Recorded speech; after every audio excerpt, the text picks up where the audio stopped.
Leadership isn't theory. It's pressure. Responsibility. Decisions that matter. This is the Real Leadership Brief. Conversations with leaders shaped by experience. Tested under pressure. And accountable for the outcome. Welcome to another episode of the Real Leadership Brief with your host, Donald Dunn. Today's guest is Chris Scherrian, an entrepreneur whose life is defined by resilience, reinvention, and relentless grit. From building and rebuilding companies across multiple industries to surviving cancer and completing 2 Ironmans, Chris brings hard-earned wisdom from decades in the trenches. As the founder of Bootstraps and Battle Scars and creator of Founders Exchange, he now helps entrepreneurs grow through real, unfiltered leadership lessons. Get ready for an honest, insightful conversation with someone who has truly lived the journey. Really, really hard. I mean, you spend all this time with your team, you train them, you become friends with them, you have this special relationship with them. And there's been several times throughout my career where, we've had to shut down a business. I mean, it's hard. And, you try and you hold on as long as you can. You try not to let that happen, but at some point it just does. And so, I've had those struggles. I've had those challenges where I've had to let people go or lay them off. And it's not easy. It's never easy. Sometimes I wish it was easy, but it isn't. And there's been times I've kept people on longer than I should have, where I've, and that just causes all kinds of problems. So, it's not easy. It's never a good time. I don't think there's a right way or a wrong way to do it. But it's a challenge for sure. Yeah. And that is one of the things, in the military, we look at leadership and it's driven by how you lead your troops, right? There's no company to think about. You don't have that other side where I gotta worry about the Army. The Army's going to be there regardless. Yeah. But the troops is what you have to lead. When you come into the civilian world, now you do have that other identity that you have to focus on first, and that's you got to keep the company alive. And if you don't, then everything you do for your people that are working underneath you is for nothing, because you're going to end up closing the business down anyways. So that is one of those things that make it hard. Oh yeah, and and the hard part is they don't necessarily understand what's going on. Like, as the owner of the company, there's a lot of times when you're not making money, and there's times when you're taking money out of your pocket to make sure that they're getting their payroll and they're feeding their families and they're paying their bills. But ultimately, you're not getting it. The owner's not getting a check. The owner's taking money out of their own personal savings or wherever it's coming from. And a lot of times, I don't think employees really appreciate that sacrifice that we make. And then when you finally get to the point where you're like, okay, well, I've got to tap out. Like, you can't do it anymore. Like, I just can't do it anymore. And then you have to shut the doors, let people go. Boy, I'll tell you what, all that loyalty and those loving relationships and all the goodwill that you've done, and it's out the window because, it's hard. The employees are pissed. They're without a job and they get mad at you. Like, well, why didn't you tell us sooner? Well, I mean, because sometimes we don't know. Sometimes we're holding on by a thread as long as we can. And then finally it's just like, man, I can't do it anymore. And it is what it is. And that's a tough position to be in as a business owner. Yeah. And it's, you add on top of that as being not just an owner, but a leader, you don't want to cause that chaotic run through your labor force. And you say, hey, things aren't looking too good. I don't know how much longer we can keep this going.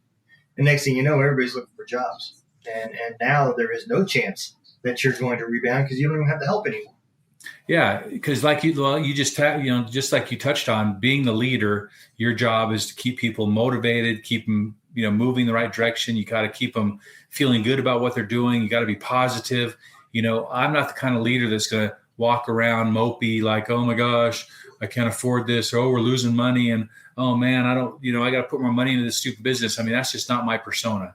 And I'm a very positive, optimistic person, very persistent.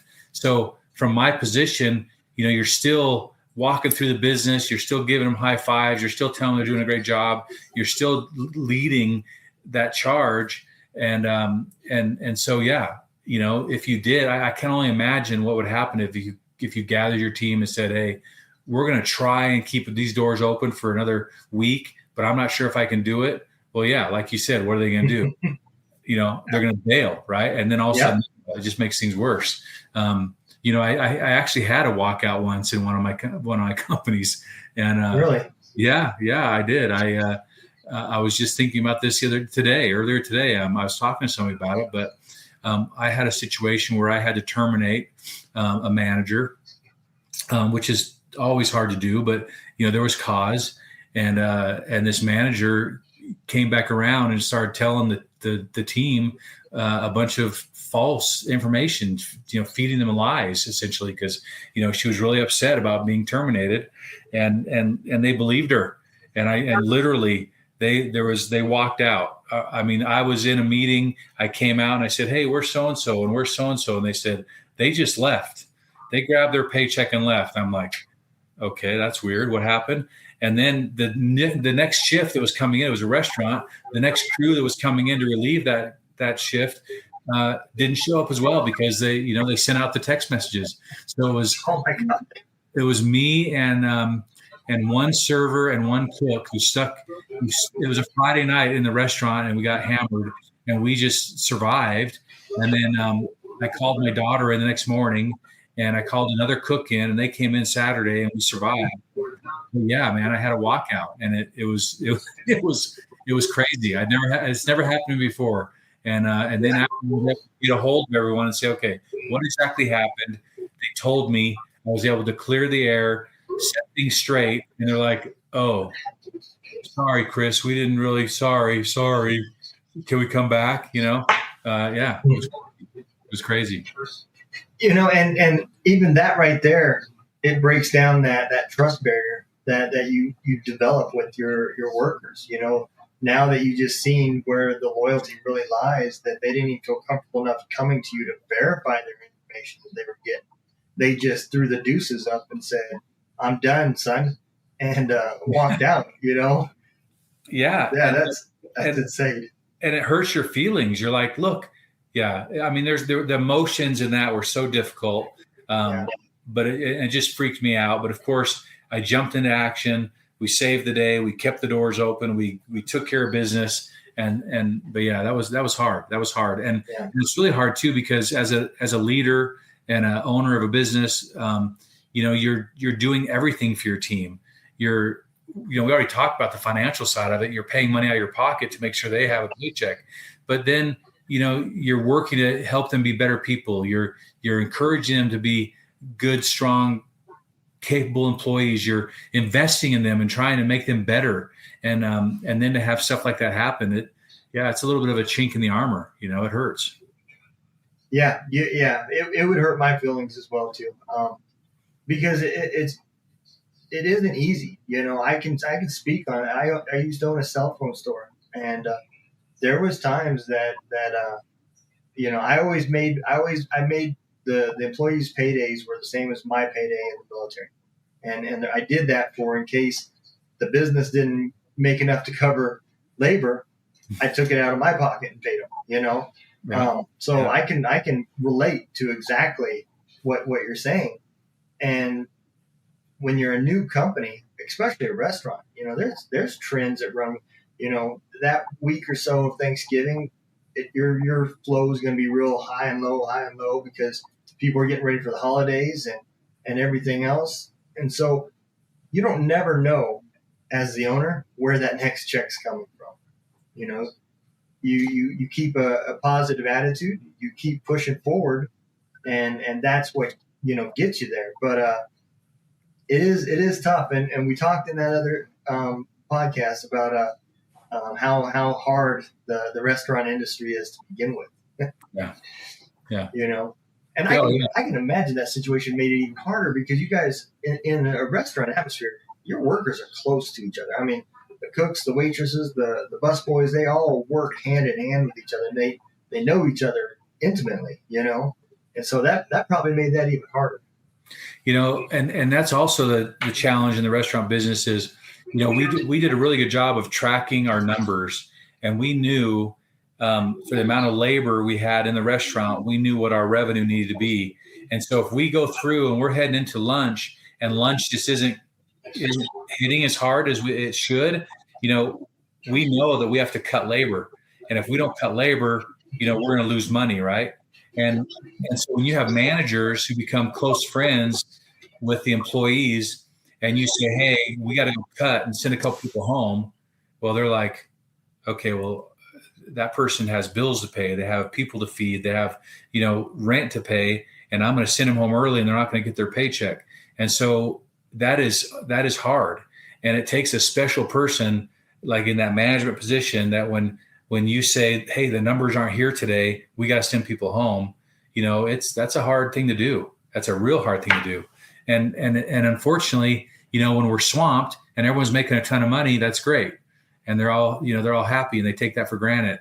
But the one day you have to send them home early because just something's going on and you don't have the traffic. It's hard. It's hard on everybody. And so a lot of times employees don't understand that. They don't get it, which makes it even harder because now you're the bad guy. After all this time you spent trying to make things right, after all these days that you've pulled money out of your pocket to cover payroll, all the things you've done for your people, then all of a sudden they think you're a jerk because, you're being greedy and you're just looking at the bottom line. Well, yeah, if I don't look at the bottom line, nobody gets anything. And then, so it's a tough place to be. There's no doubt about it. Yeah. You are 100% correct. And, it isn't easy becoming an entrepreneur. It really isn't. There's so many things that you have to learn. And if you're young and you don't have the leadership experience on top of that, well, now you've got to learn that side of it as well too. Because as the owner, I'm struggling to make sure that we're producing and keeping the business open.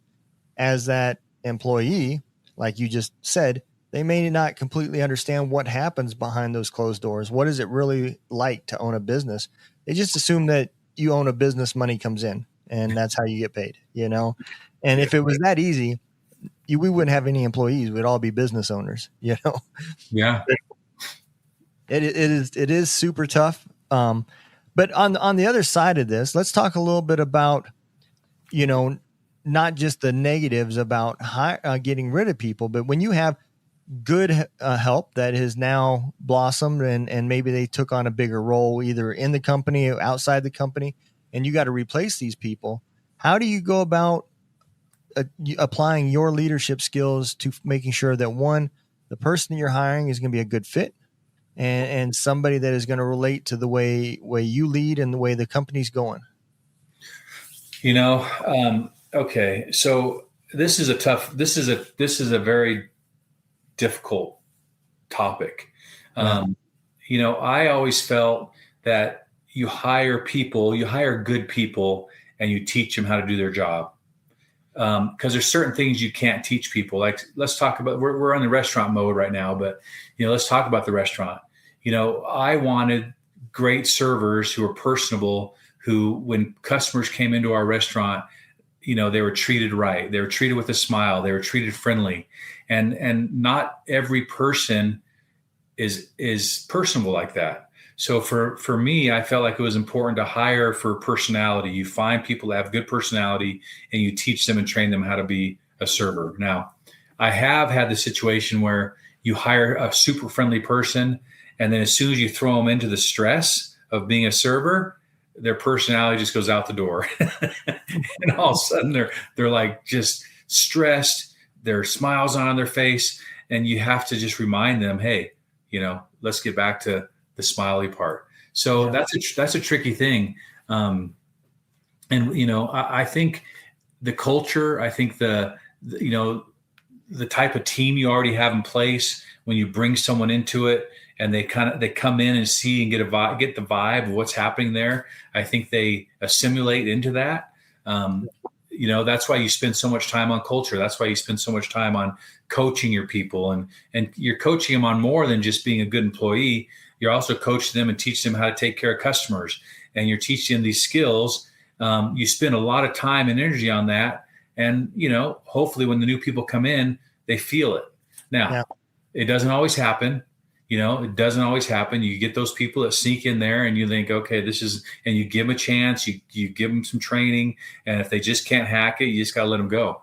They say you hire slow and fire fast, right? That's what people say. I've heard that said before. Yeah.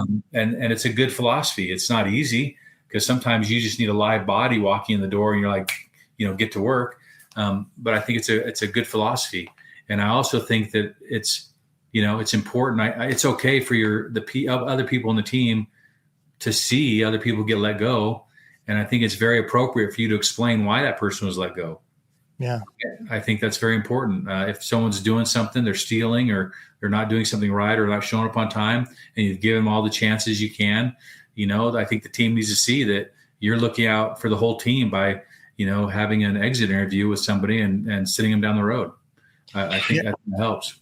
Yeah. You brought up a very big point, and I can't think how many times as a manager, I would overhear conversations between two employees about somebody who got fired. And it was almost like they were just breathing a sigh of relief because they were like, about time we quit paying this dude. I mean, hell, he's not here half the time. And when he is here, we're doing his work for him. Right. Right. And it just brings everybody else down. So a lot of times them seeing that you are taking notice that the person's not performing and I want to do the best for my team. I need a body there that's going to perform and help the other people that's there. So it's not two people doing a 3-man job. It's 3 people doing a 3-man job, And so I think they look at that and that right there will bring in a little bit of esprit de corps, with the fact that the management's taking notice and they're keeping the standards high. Yeah. And like I said, the culture was always really important for me. I think I mentioned this in the previous, our previous chat, but every business I've been involved in had a very heavy customer service, what's the word I'm looking for? But the focus was on customer service. So every business, we want to make sure that our customers have this great experience. And so of course it's really important that you have a team that can deliver that. And I always felt, and one of the things I've learned recently that I've been, reading and studying is, you treat your employees like you want your employees to treat your customers. And I think that translates for them. They understand it. I treat my employees with respect. I give them all the tools they need to be successful. I encourage them. I promote them. I train them. I teach them. I coach them. And then, I think you treat them like that, and that translates into some good customer service. But also, like we just talked about, sometimes a bad egg slips in, and you give them every opportunity you can. You coach them, you talk to them, you teach them, you train them, and if they can't do it, then you let them go. And we've all been in businesses or companies, or we've run companies or we've owned companies where you have a guy that'll drag it. You have a person that'll drag everyone down. And like you said, as soon as you let them go, it's like everyone breathes a sigh of relief, and then you can get your team back because of one bad apple. They can do it. They have the power to do that. Yeah. With your company, your new company now, Bootstraps and Battle Scars, when you were working with another client and you're teaching leadership, what are some of the smaller basic stuff that you focus on, say on the first line leader and worker versus the more complex stuff that you would focus on with, say, the management team? I have a client right now, for example, who has, he has a good team in place. And he's a little bit stressed right now in his business because of, all these things that are going on. He's having some financial stresses. He's having some projects that are, struggling a little bit.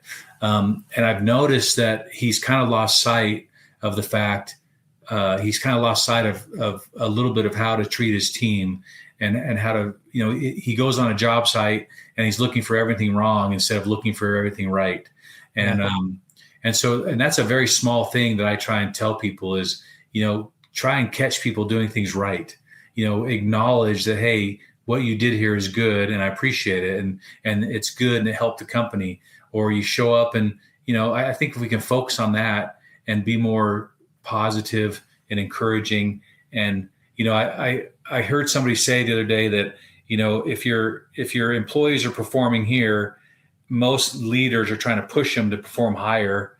Yeah. Whereas, in my opinion, a great leader treats them like where he wants them to be.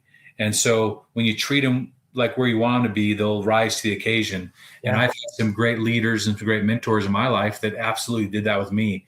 And, it works. And I didn't know what they were doing at the time. I didn't know that was the way. I just didn't know. I didn't understand it. But now I look back and go, oh, that's what they're doing. They were treating me like I was, this kind of employee, and I was rising to the occasion. And, and I think that's an important part of leadership, especially in the private sector. Now, I can imagine the military is probably a little different. Haven't been there, but I think it's probably a little bit different. To an extent, what you're saying makes perfect sense. The definition of a leader in the military is you lead from the front, right? So you are the first one to show what the example looks like and what the standard is, and you expect everybody else to meet those standards. It's hard to be that example if you're pushing from behind saying, do better, Yeah. So exactly what you just said makes perfect sense about let me bring you up to the level that we're supposed to be at. And I'm going to do that by showing you what that level looks like. Yeah. And treat you like you are at that level, tell you how great you are and tell you how much you appreciate how great they are. And they'll act even greater because, that makes them feel good. And you have to create a safe place for them. You want everyone talks about how they want their employees to show initiative and make decisions and think on their own. But then every time they make a decision or think on their own, we shoot them down, we push them down. Well, we have to make sure we create a safe place where people feel like they can do that. I had a boss one time when I was like 19 years old. And he said, look, Chris, he said, I'm a hothead, right? I get pretty excited about things, especially if they go wrong. And so he said, but here's the deal. I will never get mad at you for showing initiative and just trying to do something on your own because you see a need. He said, now the result may not turn out the way I want it, and I might be a little upset about that, but I won't get mad at you for showing initiative. And and that was his way of saying, I want you to think for yourself. I want you to, if you see a need, go fill it. Do your best to make it happen. Now, I remember the time that I jumped on the backhoe and started digging a trench because the operator wasn't there yet, and I hit an 8-inch water main. I'm happy about that. and it's hard to tell the difference between, okay, he was really mad because I broke the pipe or because I jumped on the backhoe and was showing initiative. It's hard to differentiate, right? I bet. Yeah, but I do remember him telling me that, and I thought, that makes sense. I like that, and I've used that same line on employees over the years because I just want them to know that I want them to use their brain, show initiative, and do their best, and I can't fault them for that. Now, but easier said than done. Yeah, it is, and the downside to not allowing and not grooming your subordinates to think on their own is it forces the company to peak. And that's where you're at, wherever that level of that person that's micromanaging it is where the level of that company is. And it's not going to get any better. It's not going to get any bigger because only one person is allowed to think. And it creates a toxic environment. And I think at the end of the day, I like to be able to have my day off and go home and know that everything is still being taken care of at the restaurant or whatever the business is. I don't like to go home and feel like if I'm not there, my company's not doing good. That's not the purpose of having being an entrepreneur. Yeah, and and sometimes people do it better than you. I know it's shocking, and some entrepreneurs and leaders and owners have a hard time realizing that. But if you can get to the point where that your people are actually doing the job as good or better, that's like this. That's like that's a huge relief, right? That's like liberating. That's like you said, that's when the peak moves past you. And now all of a sudden you get in the role of, okay, well, let me keep coaching and working with my people to make them even better and better and better. And, and then that's where success comes from. Every great company, the CEO, the guy who signs the checks, every great company, he knows that he can't do it without his people. And he knows that his people can do a job sometimes better than he can. And he's let them do their job. Yeah, absolutely. And that right there is one of those things where I think it takes time. Young leaders are quick to, they come off of that. I got promoted to be a supervisor or a manager because I did great as an employee. And I know me in the military as a mechanic, I felt like I became that supervisor because I was a good mechanic. And then when it came time to teach people how to do things, I struggled because they weren't doing it as good as me or to my standards or whatever. And what I failed to realize was I was not giving them the room to show me that they can do it better. And I wasn't even being open-minded to thinking that they could do it better. Right. But that came from the lack of experience on my part. And I think the military is a great place to learn leadership, one, because if it's not going to go bankrupt and your business ain't going to, lose your house and everything else that goes along with that. But at the end of the day, it is important that we remember. I think, what is it, like three? It's like 3 attaboys to every 1 correction, right? That you have to say. I like that. It makes perfect sense. That's the catching people doing things right. Yeah. I like that a lot. I think it's a good equation. Yeah, I know it. You tear one person down, man, and then you go back up to him and you say, "Hey, you did a good job." That person's still not there yet.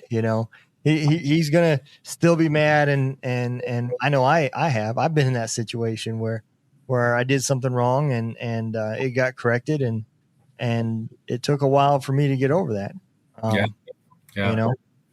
Yeah. But, but we have to do that, right? We have to do that as a leader. We have to train and keep people on track. And, I think that's an important part of our job, but there's a way to do it. Yep. But like you said, if you spend more time praising and building people up, then I think it's, those moments where you have to correct, aren't as sharp and aren't as painful, right. And I think people, if they respect you and look up to you and appreciate you, and they know that you appreciate what they do, when the time comes to do a correction, you don't have to get all worked up over it. You can just say, hey, let's do something different here and let's get better at it.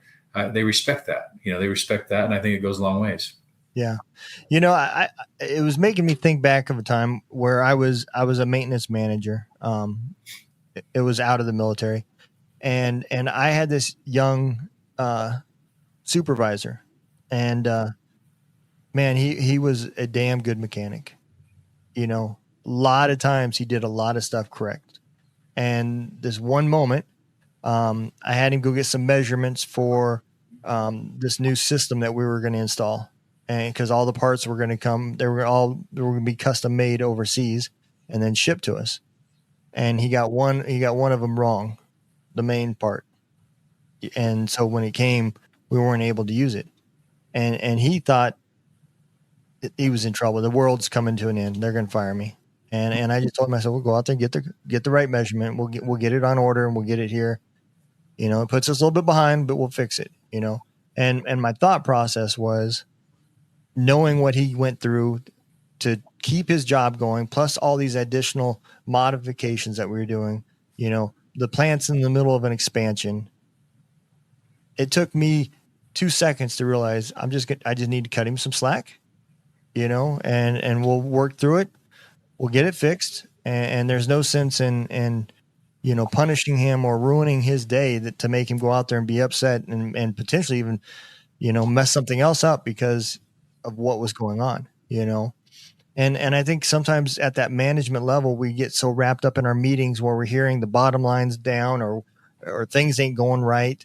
and we allow that to leave that meeting area and go out onto the floor. And sometimes it's hard to stand back and say, hey, I just need to relax, take a breath, and we'll work through it, Yeah, because that's a good example of, that guy knew he made a mistake. Yeah. I mean, and what are you going to do? Pile on and make it worse? I mean, you're not going to make him feel any worse about, and that's what I think that's that he's a good guy, and that he felt bad about it. And so that you don't need to do any more other than, okay, well, let's solve the problem. Let's get down the road. And I'm sure the way you handled that improved your relationship with that guy immensely. Right. Yeah. Now, does that make him lazy? And now he's like, oh, I can mess up more and he won't care. Well, no, that's not what he's thinking. Employees like that are thinking, I can't let that happen again. I got to make sure that doesn't happen again. And those are the guys that end up, performing well and being your key guys. Yeah. Yeah. I have no doubt that he'll eventually be probably one of the best maintenance managers somewhere out there, very talented kid. He was just young, it was in his younger 20s, new to the whole experience. And he could fix anything out there in the plant that needed to be fixed. He just didn't have the life experiences to fall back on when he had to deal with people. And that makes it difficult. I would imagine that's one of the things that's probably hard when you're working with a client to teach as well is how to navigate those one-on-ones. Cause there is so many case by case scenarios out there that you can what if it to death. But, that part is hard of how do you get to know your employee, and then how do you continue to groom that employee? Yeah. Yeah. And another thing I've this particular client that we were talking about is, he has a tendency to not let his key team members do their job. And so there's been a couple occasions where we've been talking through a challenge he's having, and I ask lots of questions, and I'll say, well, who's going to work on that? Who's going to deliver this deliverable? And he's like, well, I guess I will. And I'm like, well, can, so-and-so do it? And he's like, oh, well, yeah, I guess he can. I'm like, yes, he can. Give it to him, hand it off, tell him what you expect, and then he reports back to you. And we've done that on several occasions, and I can already see his workload all of a sudden lightening up a little bit, because now he has confidence in his people. And, some of his employees are young college graduates and are go-getters. And I'm like, hey, give it to them, let them go with it, share with them what you're trying to get done, give them some guidelines, and give them a deadline, and let's see what comes back. These kids are smart. They're smart. They can figure it out. Yeah, absolutely. Yeah. The saying I always use in the military was trust, but verify. Right. And you can't do that if you're in the weeds with them. You have to be at a higher level, and you have to think at a higher level. And that means, you give off that project to one of those younger people. You don't stand there and hover. You let them do their job. And then when it's all said and done, you go out there and you attaboy them and say that looks great. Or maybe you point out some things that need to be corrected. And then if you still don't have that warm and fuzzy, go back around later when nobody else is there and verify that it is up to your standard before you hand it off to the customer, if that's what you need. Yeah. And I think that is a great way to slowly get a leader that is in that micromanaged arena slowly out of it, is because you didn't give up all the control. You took him out of the picture for a minute, but we're going to bring you back and we're going to let you still have some of that control. You're still going to get your feedback. You're still going to get to make sure that it's done right before it goes to that customer and all that stuff. And you're going to improve your relationship with those younger employees. Yep. It's an important lesson to learn. It's hard for somebody to let go like that, but it's an important lesson. And if you're going to grow and think about how you want to be treated, think back to some of your, the leaders that you really looked up to and some of the mentors you really looked up to, and how did they treat you to make you feel that you still have fond memories of that experience? Look at that, look at those examples and try to emulate them. I do. I've got guys in my life that that made me feel like $1 million, And I think because they made me feel like $1 million, I performed like $1 million. And I reflect on that often as I'm working with other people. I think when you have a leader that's like that, and it matters more to you, not about just doing a good job, but you don't want to make your leader look bad because he's been appraising you and saying how good of a job you're doing. So you put that extra effort into making sure that it is up to that standard, so that one, you don't make him look bad, and two, you don't let him down. You've built up that reputation between each other and that understanding, and you don't want to just slough off on that part of it. And I think that's what a lot of employees look at. They enjoy being recognized and appreciated for the hard work that they're putting in. Yeah. And that's part of that culture that as a leader, we try to create within our company, where everyone has ownership of what we're trying to accomplish here. Everyone has ownership everyone wants the customer to have a great experience. Everyone wants the product to be perfect. Everyone wants to be part of that. And so that's that culture you have to build. Is you have to share your vision and say, look, this is what we want our customer to experience. Now everyone has a part in making that happen, and they own it. They own their part of it. If I, when I talk to my team about the restaurant and say, okay, if we want to get our customers to give us a 5-star review, well, whose job is that? Well, it's everyone's job. The dishwasher. Yeah. If the dishes aren't clean, we're not going to get a 5-star. Of course, the cooks, the prep, the people who clean the night before. I mean, obviously it's everyone's job to make sure we get that 5-star and we give that 5-star experience to our customer. And once they understand that and they see how important that even their job is, no matter what their job is, and they own it, that's just part of that culture, and they're all on board. Yeah. Yeah. 100%. I really enjoyed, even with all the technical issues that we started out with, this has been a really good conversation. And I think, a lot of the veterans that follow me are going to be able to take some of this and put it into an understanding where they can adapt their leadership style to meet the civilian world just a little bit better, and understand that leadership takes on different forms, different shapes, and you have to be able to adjust with the times. The end result is still the same. As a leader in the civilian world of a company, you lead from the front. You show the employees that I'm not going to tell you to do anything that I wouldn't be willing to do myself. And at the end of the day, that becomes very important. Yeah. And you just triggered a thought in my mind, but sometimes the greatest leaders in a company aren't the guys at the top. Right, how many times have we had people who work in our company or in our organization that aren't necessarily managers per se, but they're great leaders. And so anyone has an opportunity to be a great leader and have a lasting impact on the people they work with, as well as the people that work below them. Yeah. Yeah. And I know for me, when I'm looking for people that are going to be my trainers, that's exactly what I look for.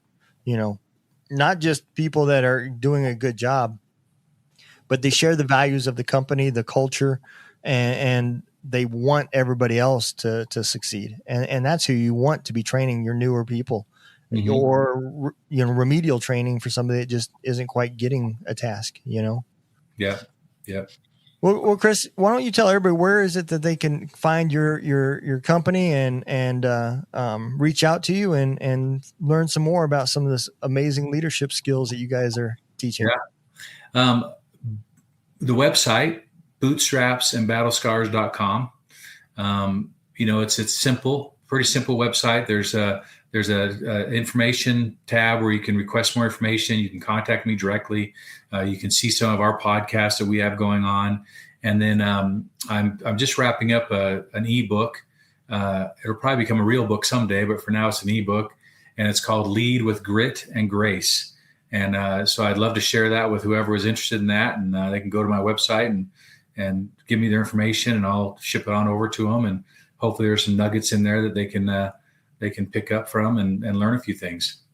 Absolutely. Yeah. At the end of the day, it doesn't matter what field, what industry, what level you're going to go into, leadership is going to apply to you. There's no way around it.